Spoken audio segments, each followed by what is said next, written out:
Alors voilà, après on a commencé notre marche à 7 h du matin. Là il est 17 h 22. On a fait quelques escales. On a mangé des bonnes choses, on a rencontré pas mal de gens, on a eu le temps de discuter, on a fait des vidéos. Et on termine donc notre périple qui aurait jamais pu se faire sans Amit Taïb, vraiment que je remercie, parce que comme il connaît la région par cœur et il connaît tout le monde, ça m'a facilité beaucoup de choses.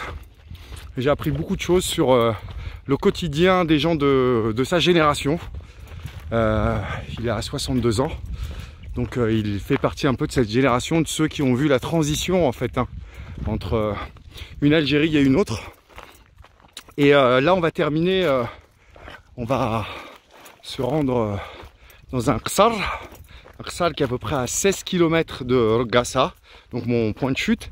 Alors Rogassa, il faut savoir que apparemment ça vient de Blassa Roxa, genre je crois que c'est une cuve ou alors un endroit avec une pierre, un sol assez solide, tellement solide qu'on peut, comment dirais-je, qu'on peut moudre. On s'en servait aussi pour moudre le grain dessus. Voilà. Et donc là on approche doucement mais sûrement devant le Qsar Ben Naama, donc de la tribu des Naama. Naama, excusez-moi, des Naama. Donc ils habitent juste à côté, les descendants, et voilà les vestiges du Qsar, de leurs ancêtres. On va y jeter un coup d'œil. J'ai déjà eu la chance de le visiter il y a 3 ans de cela, mais j'avais pas eu le temps de m'attarder. C'est pour ça que j'ai redemandé de refaire le même parcours, mais cette fois-ci à pied, puisqu'on l'avait fait en camion, et on était pressés. Et voilà, c'est pour ça que ça m'a pris beaucoup de temps. On a beaucoup marché. Amit Taïb qui a 62 ans, comme vous voyez, il est à l'avant-garde. Et il n'est pas fatigué du tout. Il a marché, vraiment, il a été toujours devant en éclaireur. Ça va, je le suis. Mais quand même, les 15 ans qui nous séparent, ils se sentent pas dans les dizaines de mètres qui nous séparent, lui devant moi. Je fais pas exprès de le laisser devant moi, si vous comprenez ce que je veux dire. Voilà. Là on approche. Voilà, il faut imaginer des gens qui ont vécu ici. Un endroit qui surplombe vraiment le paysage, hein, en pierre sèche, comme d'habitude. Magnifique.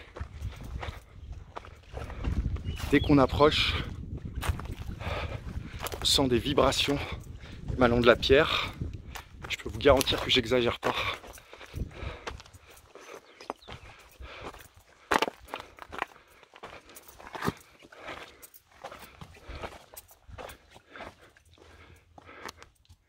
Imaginez toutes les choses qui ont dû se passer ici.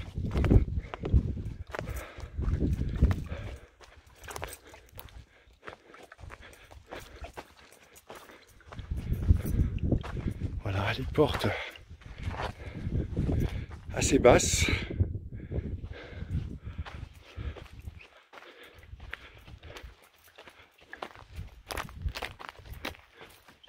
Je suppose que ici c'était sûrement pour le bétail, en fait.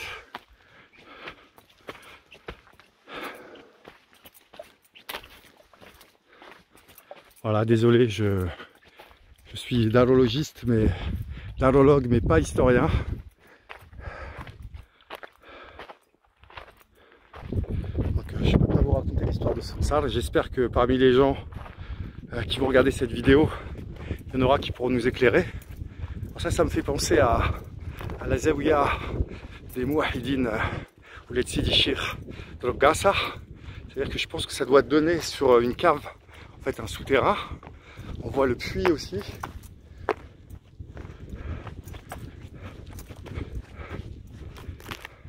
C'est fermé. On va respecter l'intimité des lieux. Je vais quand même jeter un petit coup d'œil. Ouais, voilà. On voit bien, il y a une grotte là en fait. Enfin, il y a une cave. Le puits.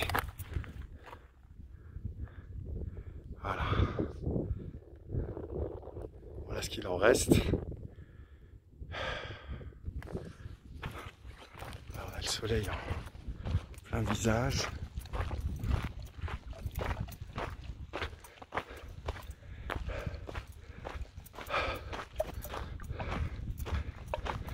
On va demander à Ami Taïb, peut-être qu'il va pouvoir nous éclairer.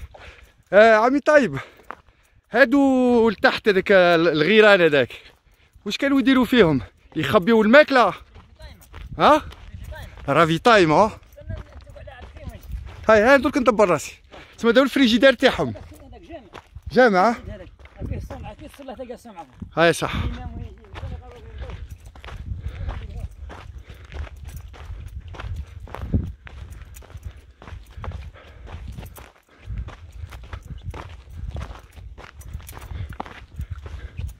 On a vraiment le soleil juste en face de nous.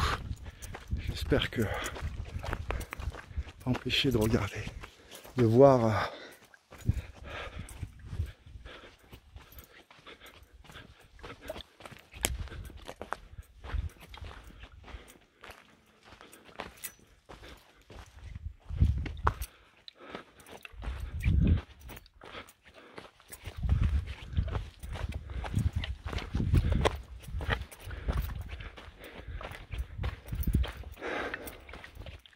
apprécier le silence.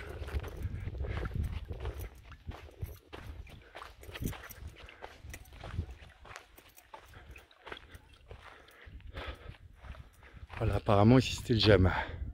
Ah oui, regardez ce qu'il disait en fait. Là où l'imam se positionnait. Voilà. Je vous montre aussi en fait, la vue. Voilà, il y a le Oued juste en bas. Merci pour avoir tenu le coup ces 7 minutes là pour cette visite. Je vais faire quelques photos et puis on va rentrer là. Allez, ciao!